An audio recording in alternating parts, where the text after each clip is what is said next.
உடல் உறுப்புகள், திசுக்கள், எலும்பு தானத்தை ஊக்குவிக்க நடவடிக்கை. ஸோ இந்த டாபிக் பார்த்தீங்கன்னா குரூப் ஒன் மெயின் சிலபஸில் யூனிட் 3ல சயின்ஸ் அண்ட் டெக்னாலஜியில் ஆர்கன் டிரான்ஸ்பிளான்டேஷனில் வந்து கவர் ஆகும்.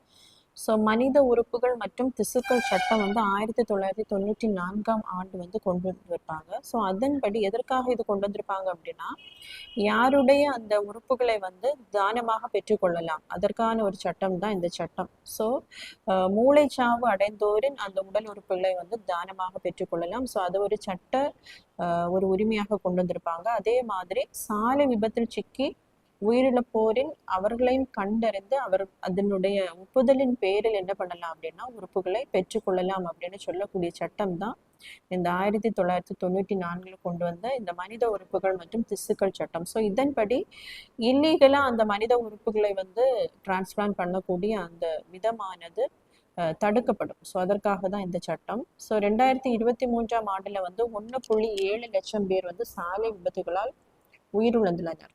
ஸோ அவர்களை அப்படி சிக்கி உயிரிழப்போரின் உடல் உறுப்புகள், திசுக்கள் மற்றும் எலும்புகளை தானமாக பெறப்படுவதை ஊக்குவிக்க மாநில அரசுகள் நடவடிக்கை எடுக்க வேண்டும் அப்படின்னு அறிவுறுத்தி சொல்லப்பட்டிருக்குதுல.